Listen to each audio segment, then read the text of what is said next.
રાજકોટ જિલ્લાના ધોરાજીમાં Dhoraji bus station જર્જરિત હોવાથી નવા બસ સ્ટેશનનું નિર્માણ કામ કરવામાં આવશે, પરંતુ મુસાફરી કરતા મુસાફરો માટે વૈકલ્પિક વ્યવસ્થા ન કરતા મુસાફરોમાં રોષ જોવા મળ્યો છે। ધોરાજીના એસટી બસ સ્ટેશનને અત્યારે તોડી પાડવાની કામગીરી શરૂ કરવામાં આવી છે। ધોરાજી બસ સ્ટેશન જર્જરિત હોવાથી છતમાંથી ચોમાસા દરમિયાન પાણી ટપકતું અને પોપડા ખરવા જેવી ઘટના બનતી હતી, ત્યારે નવા એસટી બસ સ્ટેશનનું નિર્માણ કાર્ય શરૂ કરાયું છે, જે ખૂબ જ સારી બાબત કહેવાય છે। પણ ધોરાજીના ગ્રામ્ય વિસ્તારમાં અભ્યાસ અર્થે આવતા વિદ્યાર્થીઓ તેમજ મુસાફરી કરતા મુસાફરો માટે વૈકલ્પિક વ્યવસ્થા નથી કરવામાં આવી, જેના કારણે વિદ્યાર્થીઓ અને મુસાફરોને જર્જરિત બસ સ્ટેન્ડના તોડવાની ચાલતી કામગીરી અને આસપાસ ઉભા રહેવું પડતું હોવાથી જો કોઈ દુર્ઘટના સર્જાશે તો જવાબદાર કોણ તેવા સવાલો પણ ઉઠી રહ્યા છે। ત્યારે મુસાફરો માટે વૈકલ્પિક વ્યવસ્થા કરવાની માંગ ઉઠી છે। એસટી બસ સ્ટેશન વૈકલ્પિક વ્યવસ્થા બાબતે એસટી ડેપોના મેનેજરને પૂછતા જાણવા મળ્યા મુજબ મુસાફરો માટે વૈકલ્પિક વ્યવસ્થા કરાય હોવાના દાવો કરી રહ્યા છે। ગઈકાલે વરસાદ પડ્યો હોવાથી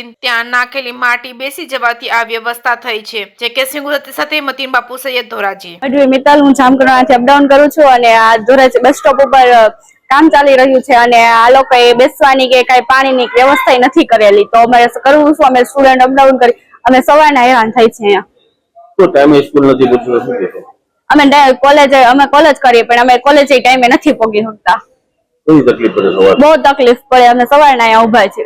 વ્યવસ્થા નથી? કોઈ વ્યવસ્થા નથી કરેલી લોકોએ, કોઈ વ્યવસ્થા નથી, પાણીની બેસવાની એકેય વ્યવસ્થા નથી। અહીંયા શ્રીમતી પીએલ ડાંગર, ડેપો મેનેજર ધોરાજી। જે નવું બસ સ્ટેન્ડ બનાવવામાં આવે, નિર્માણ કરવામાં આવે છે, અત્યારે જે પેસેન્જર વધી રહ્યા છે, પેસેન્જર માટે કોઈ જાતની વ્યવસ્થા કરવામાં નથી, તમારા તરફ શું વ્યવસ્થા?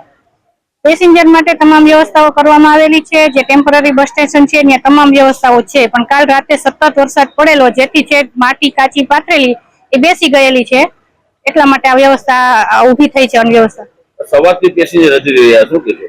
હા, એ વરસાદને કારણે રજી રહ્યા છે। હમણાં કલાક પછી અમે નવા બસ સ્ટેશન જે બનાવેલું છે ટેમ્પરરી બસ સ્ટેશન એમાં શિફ્ટ થાય છે। એક બાજુ બસ સ્ટેન્ડનું રિનોવેશનનું તોડવાનું કામ ચાલી રહ્યું, બીજી તરફ પેસેન્જર અત્યારે રજી રહ્યા જે કઈ હું તમને એ જ કહું છું કે જે કઈ અવ્યવસ્થાઓ થઈ છે એ કાલ રાતના સતત વરસાદ પડ્યો ધોરાજીમાં એના કારણે થોડીક અવ્યવસ્થા ઊભી થઈ છે। મારું નામ કડીવર મોહમ્મદ મતની છે।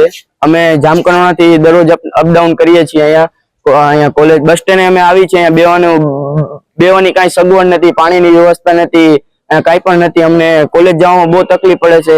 અહીંયા મોડું થાય છે એના કારણે અમારે કોલેજમાં પણ કેટલું કષ્ટ ઉઠાવવું પડે છે અને અમારે લેક્ચર વયા જાય છે, એટલે અહીંયા બેસવાની સાવ સગવડ જ નથી। કેટલા સ્ટુડન્ટો હેરાન થઈ જાય છે અને ઉપરથી વરસાદમાં અમે ક્યાં જઈએ? અહીંયા કાંઈ પણ બેવાનું નથી। અહીંયા બધી બાજુથી બધું પાણી પડે છે, બેવાની સગવડ નથી, કાંઈ પણ નથી। અહીંયા શું કહેશો? સવારથી તમે હેરાન થાવ છો, બસ સ્ટેન્ડ એક બાજુ ધોરાજી બસ સ્ટેન્ડનું કામ ચાલે, શું કહેશો?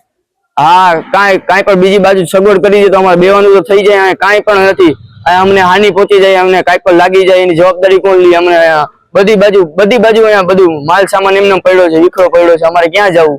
ઉપરથી ફોડા પડતા હોય, શું કહેશો? ઉપરથી ફોડા પડતા હોય છે અહીંયા અમારે, અને પ્લસ અમારે અહીંયા અમારા બસ સ્ટેન્ડે જવું પડે છે, કેમ કે અમારી પાસે ભાડાની સગવડ નથી। અમારી આર્થિક પરિસ્થિતિ નબળી હોવાના કારણે અમારે ફરજિયાત અહીંયા આવવું પડે છે।